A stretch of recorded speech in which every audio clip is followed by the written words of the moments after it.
Maintenant que nous avons vu que la divinité de Jésus-Christ était un fait hautement rationnel, il est temps de discuter des miracles attestant de la véracité de la foi catholique.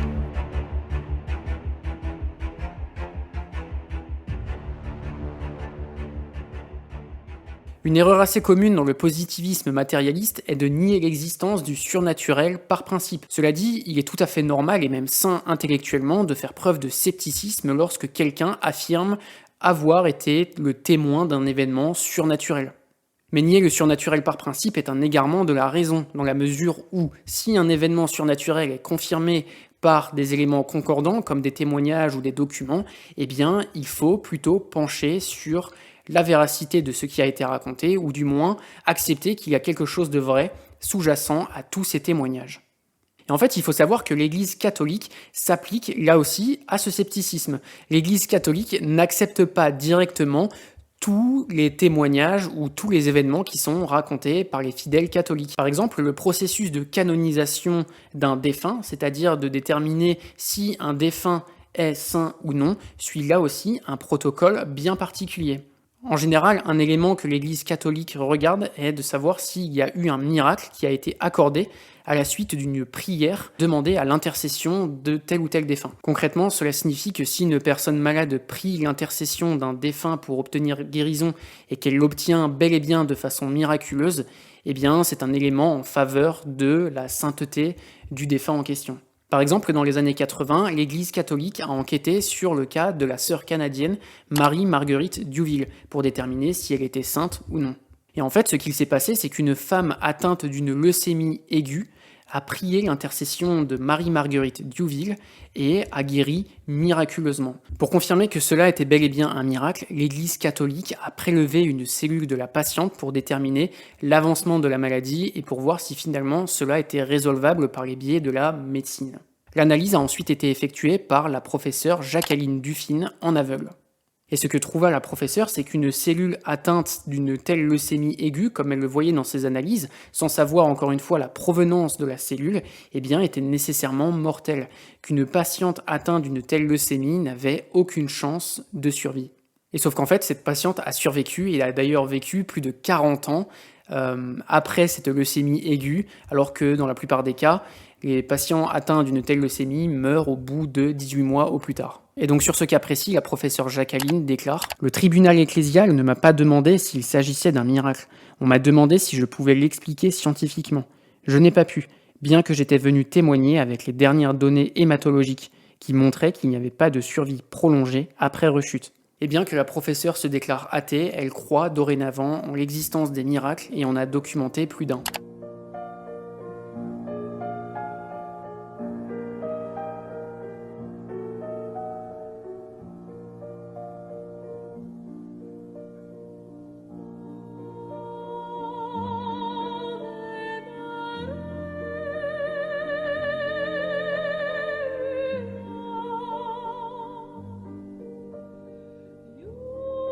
Puisque nous avons vu que l'Église catholique était très précautionneuse pour attester des guérisons miraculeuses, faisons le tour de quelques-unes d'entre elles. Alors quand on pense à guérison miraculeuse, on pense souvent à Lourdes, mais en fait il faut savoir qu'avant d'être un lieu de pèlerinage pour demander guérison, eh bien en fait c'est un lieu de pèlerinage dédié au culte de la Vierge Marie. Pourquoi ?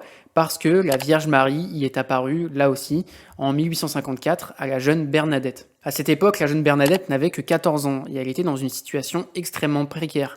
Elle souffrait d'asthme et ses parents vivaient dans une très très grande pauvreté, si bien que tous ensemble, ils habitaient dans un étroit cachot de 16 mètres carrés. Un jour de cette année 1854, Bernadette, accompagnée de sa sœur et d'une amie, partirent en forêt pour ramasser des fagots de bois. Son amie et sa sœur traversèrent un ruisseau tandis qu'elle restait en retrait. Mais alors qu'elle les attendait, elle vit au loin une lumière si radieuse, telle que, selon ses propres mots, il n'en existe nulle part sur la terre. Surprise, voire prise de peur, elle dégaina son chapelet et fit un signe de croix. Ce qu'elle vit dans cette lumière est une jeune femme qui lui répondit exactement par le même signe. Bernadette se sentit alors remplie d'une très grande paix et inondée d'un immense amour. La jeune femme toute lumineuse et vêtue de blanc est apparue 18 fois au total sur 4 années consécutives et lors de la toute dernière apparition, elle se présenta à Bernadette comme l'Immaculée Conception, c'est-à-dire la Vierge Marie. Si aujourd'hui beaucoup de pèlerins se rendent à Lourdes pour demander des guérisons miraculeuses, c'est bel et bien parce que la Vierge Marie y est apparue, mais aussi parce qu'il y a eu un premier miracle qui s'est produit la nuit du 1er mars 1858. En fait, à ce moment-là, une mère de famille se réveilla en pleine nuit avec la ferme conviction de devoir aller tremper sa main paralysée dans l'eau de source de la grotte. Alors c'est ce qu'elle fit, elle se leva de son lit, elle prit ses 2 enfants avec elle, marcha 7 kilomètres jusqu'à la grotte où Bernadette priait la Vierge Marie.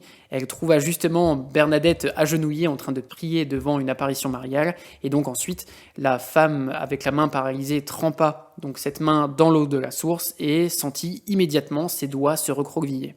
Sa main fut instantanément guérie. Et en fait, depuis ce premier miracle, il y en a eu plein d'autres. Comme je l'ai dit, l'Église catholique est assez précautionneuse pour déclarer si telle guérison a bel et bien été miraculeuse, si bien qu'elle a mis en place un protocole pour attester de toutes ces guérisons. En l'occurrence, le bureau médical en charge de ce protocole a recensé 7300 cas à analyser, et l'Église catholique a décidé d'en reconnaître 71. Déjà, 71, c'est un nombre édifiant.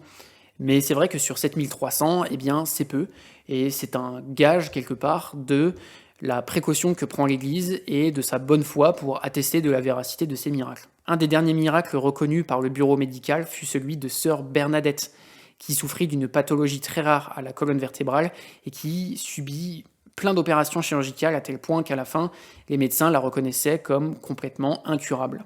Vous êtes la 70e et dernière miraculée de Lourdes. Quand est-ce qu'il a été officiellement reconnu d'ailleurs ce miracle? Il a été reconnu par les médecins le 16 novembre 2016 et par l'Église le 11 février 2018. Mais voilà que sœur Bernadette se rendait à Lourdes pour un pèlerinage avec tous ses appareillages pour l'aider dans ses déplacements, son fauteuil roulant et aussi ses doses de morphine journalière à hauteur de 300 mg par jour. J'ai vraiment demandé la grâce de la conversion du cœur, mais jamais de la guérison. Et j'ai demandé de recevoir le sacrement des malades pour pouvoir donner un sens à cette souffrance et d'avoir la force aussi d'aller jusqu'au bout. Parce que qui que l'on soit, chrétien ou pas, la souffrance, c'est dur à porter. Bien sûr, Et tout seul, on a du mal. Donc moi, j'avais besoin de la force du Seigneur pour le porter.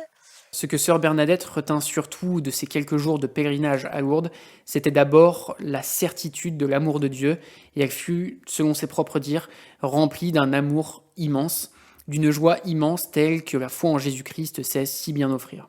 À son retour du pèlerinage, sœur Bernadette assista à une nouvelle messe, et alors qu'elle communiait, elle se remémorait ce pèlerinage qu'elle avait tant aimé. En rentrant dans sa chambre, elle entendit soudainement une voix qui lui demandait d'enlever tous ses appareillages. Prise d'un élan de foi, c'est ce qu'elle accepta de faire, elle le fit vraiment, elle abandonna ses appareillages, et effectivement, sœur Bernadette se remit à marcher et son pied paralysé se redressa complètement.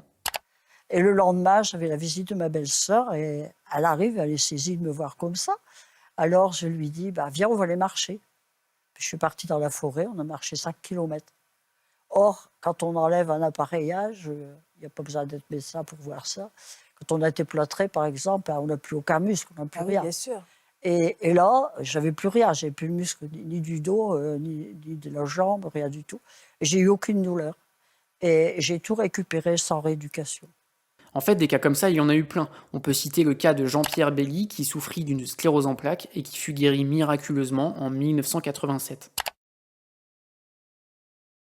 Un autre cas, celui de John Traynor, qui fut un brave soldat rescapé de la Première Guerre mondiale et qui était donc atteint d'une tétraplégie et qui en sortit miraculeusement après avoir prié l'intercession en 1923 lors d'un pèlerinage à Lourdes. L'histoire de Pierre de Ruder est elle aussi complètement folle. Alors qu'il abattait un arbre, eh bien, il se fractura la jambe, si bien qu'après 8 années passées avec cette jambe fracturée, eh bien, en fait, elle se nécrosa complètement, les os étaient complètement disjoints et apparemment, il y avait même une odeur pestilentielle qui se répandait de la jambe à tel point que tout son entourage se demandait comment est-ce que l'homme pouvait continuer à vivre dans un tel état. Et en plus de demander l'intercession à la Vierge Marie pour la guérison de sa jambe, il implora surtout le Seigneur pour demander pardon pour ses péchés. Sa jambe se redressa instantanément et les bandages se détachèrent tout seuls.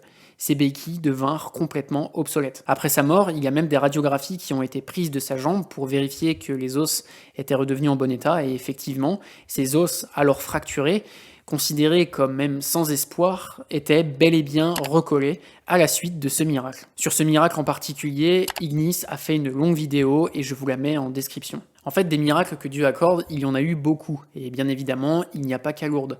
Parce qu'à Lourdes, on peut demander des miracles, mais on peut aussi demander des miracles en dehors de Lourdes, et parfois même Dieu accorde des guérisons miraculeuses alors qu'on ne lui a rien demandé. Par exemple, il y a le cas de Bruce Van Nathan que Mathieu Lavagna a interviewé, et je vous mets l'entretien là aussi en description, dont l'intestin était quasi intégralement amputé à la suite d'une opération et qui repoussa miraculeusement après que quelqu'un ait prié pour lui.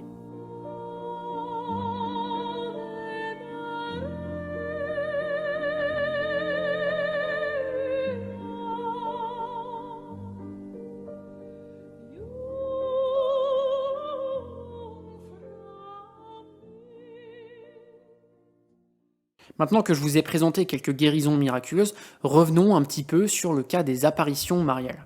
Même si il est vrai que lorsqu'il y a apparition mariale, il y a souvent des guérisons miraculeuses de recensées. Des apparitions mariales, il y en a eu plein. Le site de notre saint des temps modernes, Carlo Acutis, appelé le Geek de Dieu, en recense pléthore. Et son site internet, à vrai dire, est une source d'émerveillement inépuisable.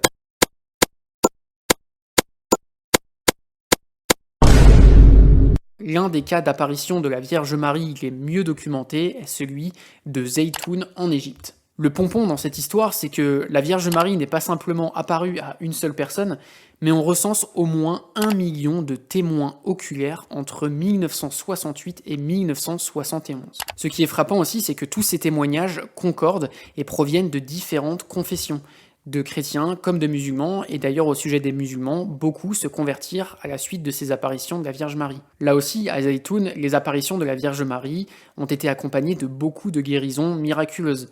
À titre anecdotique, même le premier photographe sur site, Vagui Risk, affirme lui aussi avoir été guéri donc à son bras, qui était blessé à la suite d'un accident de voiture alors qu'il prenait des photos des événements.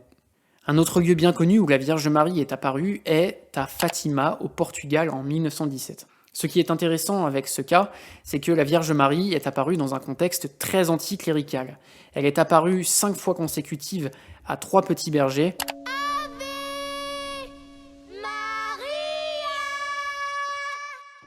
Cela suscitait une très très grande ferveur dans la population et c'était pas forcément quelque chose qu'appréciait le gouvernement anticlérical en place. Donc en fait, ils ont essayé de faire pression sur les 3 petits-enfants. Jamais les petits-enfants ne sont revenus de leurs propos en dépit de toutes les pressions qu'ils ont pu subir. Et d'ailleurs, ils ont même annoncé un signe qu'allait faire la Vierge Marie pour le 13 octobre 1917. Et là, cette annonce de la Vierge Marie qu'ont propagé les 3 petits bergers eut une telle déflagration parmi la population locale qu'énormément de personnes décidèrent de se rendre sur place pour le 13 octobre 1917. Et fait remarquable, il n'y avait pas que des croyants de bonne foi qui se rendit sur place pour observer ce signe tant attendu, mais il y avait aussi des journalistes athées qui vinrent simplement pour débunker ce signe annoncé et montrer que finalement, ces récits d'apparition mariale, ça n'était que de la fadaise pour mamie sénile et que cela était absolument infondé. Mais voilà ce qu'il se passa à 13h30 précise. Je vous le raconte par les mots mêmes du journaliste Avelino Almeida, donc qui n'était pas un farouche catholique, publié le 15 octobre 1917. Chose étonnante, comment le soleil a dansé en plein midi à Fatima. Des calculs sérieux réalisés par des personnes cultivées et tout à fait étrangères aux influences mystiques évaluent la foule à 30 ou 40 000 personnes. Et on assiste à un spectacle unique et incroyable pour qui n'en a pas été témoin. L'astre évoque une plaque d'argent pâle, et il est possible de le regarder en face sans la moindre gêne. Il ne brûle pas, il n'aveugle pas. Et donc, selon les dires même de certains journalistes anticléricaux, le soleil se serait mis à danser, et c'est le signe qu'avait bel et bien annoncé la Vierge Marie pour le 13 octobre 1917. Et donc, pour tous ceux qui seraient tentés de réduire cela à une hallucination collective... C'est tout simplement une hallucination collective. Comme si même des personnes hostiles à la foi pouvaient participer à cette expérience euphorique. Il faut savoir qu'il y a même des témoignages de témoins oculaires situés à plus de 15 km, notamment dans le village d'Albouritel. Donc tout ça, c'était pour les guérisons miraculeuses et les cas d'apparition de la Vierge Marie. Mais je vous ai gardé le meilleur pour la fin. Il est temps maintenant de parler des miracles eucharistiques.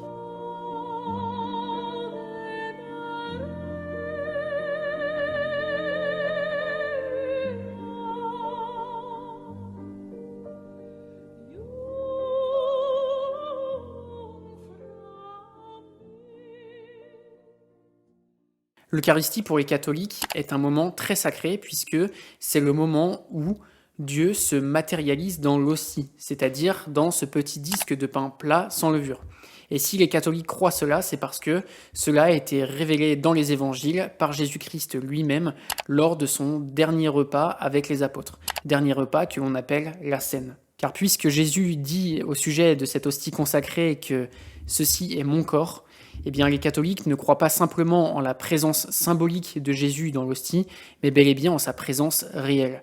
Donc c'est juste pour vous dire à quel point l'hostie consacrée est un élément constituant de la messe que les catholiques célèbrent, et donc même un élément très sacré. C'est littéralement la présence réelle de Dieu dans le monde physique. De manière générale, lorsque vous rentrez dans une église et que vous voyez une petite lanterne rouge d'allumer près de l'autel, eh bien cela signifie qu'il y a une hostie consacrée dans le tabernacle et que Dieu est vraiment là, matériellement là, dans l'église. Néanmoins, la croyance en la présence réelle de Dieu dans ces hosties consacrées n'est pas simplement soutenue par la révélation et par la foi, mais aussi par des miracles. Car que diriez-vous si parfois, dans l'histoire, et d'ailleurs cela s'est répété plusieurs fois, l'hostie se soit mise à saigner ? Et qu'à chaque fois que des analyses scientifiques ont été opérées sur ces hosties ensanglantées, eh bien, on est retrouvé systématiquement du groupe AB, que on retrouve même des traces de chair vivante ayant souffert énormément dans ces hosties consacrées. D'ailleurs, le groupe AB signifie receveur universel, à Jésus qui, lui, ne refuse absolument personne et cherche à se faire proche de tout homme indépendamment de sa culture et de sa condition. Prenons par exemple l'un des plus vieux cas datant de l'an 750 à Lanciano. Eh bien, au moment de la consécration de l'hostie, il y avait un prêtre à cette époque qui doutait de la présence réelle de Dieu dans l'hostie consacrée. Et c'est à ce moment-là que, comme pour augmenter sa foi, l'hostie s'est mise miraculeusement à saigner. Cette hostie consacrée qui s'est transformée en chair existe toujours et est exposée en relique, sans technique de conservation particulière. En 1970, soit plus de 1000 ans plus tard, une expérience scientifique a été réalisée sur cette hostie consacrée par le chercheur Eduardo Linoli pour déterminer ce qu'il en était vraiment. Et ce qu'il trouva, c'était de la chair humaine provenant du myocarde, et il retrouva bien du sang du groupe sanguin AB. En 1981, une seconde analyse scientifique a été effectuée suite à la demande de frères franciscains, et ce qu'ils ont trouvé, eh bien, c'était de la chair humaine, encore une fois, mais avec la présence de vaisseaux artériels et veineux, et d'ailleurs, cette chair réagissait comme si elle provenait d'un corps encore vivant. Prenons un exemple plus récent et voyageons jusqu'à Buenos Aires en Argentine. L'église de Santa Maria ne connut pas seulement un miracle eucharistique, mais 3. Le premier miracle eut lieu en 1992 lors d'une messe où l'hostie s'est mise subitement à saigner et une analyse scientifique a été faite par le docteur Sazo en 1995. Plus tard, lors d'une messe en 1996, une hostie consacrée tomba sur le sol. Comme je vous l'ai dit, une hostie consacrée pour les catholiques, ça n'est pas n'importe quoi, c'est littéralement la présence de Dieu matérialisée dans une hostie. L'Église a donc mis un protocole bien particulier dans les cas où ces hosties consacrées tombent par terre. En l'occurrence, le prêtre argentin suivit la procédure prescrite par l'Église catholique. Il prit l'hostie consacrée, malencontreusement tombée sur le sol, et la plaça dans un récipient d'eau en attendant qu'elle se dissolve. Une semaine plus tard, le prêtre revint, ouvrit le tabernacle où il avait mis le récipient d'eau avec l'hostie consacrée, et plutôt que d'avoir retrouvé l'hostie dissoute dans l'eau, il la retrouva avec une pellicule rougeâtre s'apparentant à du sang. En 1999, l'archevêque de l'époque, qui était nul autre que le pape François, contacta le chercheur Ricardo Castanone pour effectuer une analyse scientifique. Grosso modo, les résultats sont les mêmes que pour les précédentes analyses, c'est-à-dire la présence de chair humaine et de traces de sang du groupe sanguin AB. Plus tard, l'avocat Ron Tesorio s'empara de l'affaire et envoya un échantillon à un laboratoire d'analyse génétique à San Francisco. Le laboratoire détermina la présence d'ADN, mais fait surprenant, il fut impossible d'analyser cet ADN. En 2000, le professeur Laurence Serafini atteste la présence de globules blancs qui n'étaient même pas censés avoir survécu après tout ce temps de conservation sur cette hostie consacrée. Et enfin, en 2004, le dossier fut transféré au cardiologue Frédéric Zouguibé, dont je vous cite les conclusions. « Ceci, c'est de la chair. Cette chair, c'est le tissu musculaire du cœur, le myocarde, provenant de la paroi du ventricule gauche. Ces cellules sont produites par le corps et sortent du sang pour s'infiltrer dans les tissus en cas de traumatisme ou de blessure. »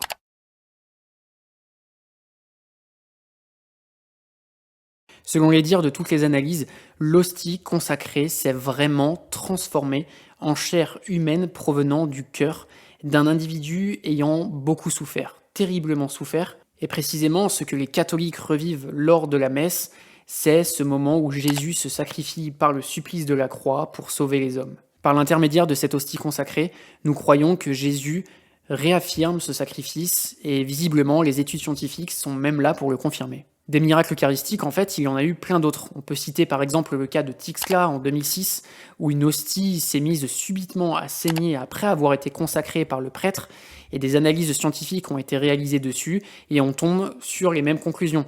Des traces de groupe sanguin AB, donc receveur universel encore une fois, et de la présence de chair cardiaque d'un cœur qui a subi un stress très très important. Et je vous passe aussi sur la présence de tous les autres tissus comme des globules blancs et toute autre chose. Même chose à Sokolka en Pologne en 2008 où l'hostie consacrée s'est subitement transformée en chair humaine sanglante.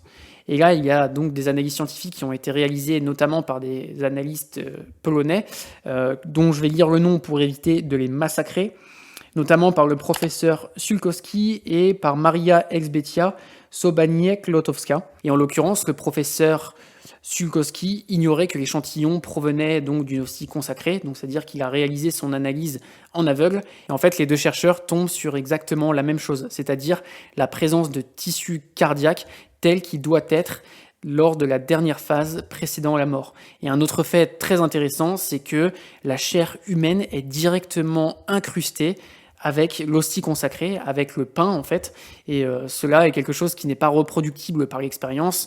L'intrication de ces deux substances est quelque chose de très très difficile à réaliser techniquement, et encore une fois c'est pour évincer l'argument considérant que tout cela n'est que de l'ordre de la supercherie. L'hypothèse surnaturelle, encore une fois, est largement plus crédible.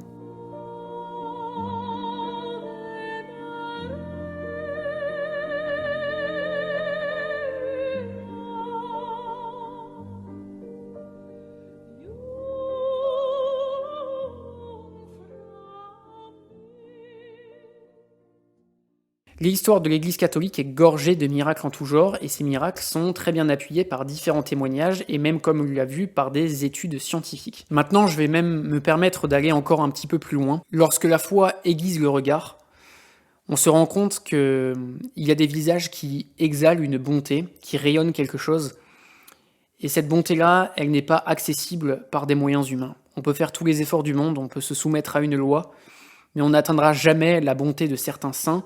Et en fait, cette bonté-là transparaît sur les visages. Je vous ai parlé de Carlo Acutis, qui a été canonisé récemment. Et à regarder son visage, on se rend bien compte qu'en fait, il y a une bonté qui dépasse l'entendement. Sœur Bernadette, dont j'ai parlé, a là aussi quelque chose d'intrinsèquement bon, et que cette bonté, finalement, est un cadeau du ciel. On est transformé par Dieu, on est transformé par la proximité avec Dieu. Reconnaître la divinité de Jésus, en fait, c'est d'accepter la proximité du Seigneur, c'est de reconnaître en fait l'ampleur de la miséricorde de Dieu, c'est d'accepter toute cette bonté qui émane de Dieu, et en l'acceptant en fait, on se transforme. Et je pense que la sainteté, c'est véritablement ça. Ça n'est pas se battre par ses propres mérites pour devenir bon, pour exhaler la bonne odeur du Christ. En fait, on ne peut pas y arriver par nos propres forces. Tout ce que l'on peut faire, c'est d'accepter, voire de demander de recevoir cette grâce, cette capacité à être bon. Et effectivement, quand on regarde certains saints, certaines personnes, eh bien, je crois que l'on peut être convaincu de l'existence d'un ordre surnaturel. Parce que cette bonté-là, elle n'est pas humaine. Et maintenant, si on prend des cas plus récents, si on est athée, en fait, on doit croire que le témoignage de Mélanie, qui rencontra le Christ par 2 fois, est une supercherie. Cela revient aussi à penser que notre héros national au sac à dos, qui partit donc en pèlerinage des cathédrales de France, Eh bien en fait, elle est tombée comme par hasard, voilà, sur ce fou qui était en train de poignarder des enfants en se prenant pour Jésus, et donc qu'il pu donc tomber sur lui comme par hasard pour l'en empêcher à ce moment précis, alors qu'un regard éduqué par la foi nous montre en fait que la rencontre de cet homme complètement fou qui allait même jusqu'à s'en prendre à des enfants et de ce Henri, héros au sac à dos, eh bien en fait était le croisement de deux mondes surnaturels, le mal qui est une réalité surnaturelle et le bien qui est là aussi une réalité transcendante à la matière, en Dieu. Et d'ailleurs au sujet du mal, l'Église catholique est très discrète sur ça parce qu'elle ne veut pas faire peur, mais il faut quand même écouter ce que les prêtres racontent au sujet des exorcismes, où certaines personnes possédées par le démon en viennent même à vomir des clous et des morceaux de verre, par exemple. Et donc ça, j'aimerais bien que les athées matérialistes nous l'expliquent. Et puis alors, bien entendu, une personne qui, en même temps, commence de se contorsionner ou d'avoir des signes très spectaculaires, je dirais, du sens de la lévitation, ou une personne qui commence de vomir des clous ou du verre, des morceaux de verre, là aussi c'est quelque chose qui est très impressionnant. Les exemples que je viens de prendre, j'y ai assisté. En conclusion, tous ces événements sont bel et bien la conséquence d'une réalité surnaturelle.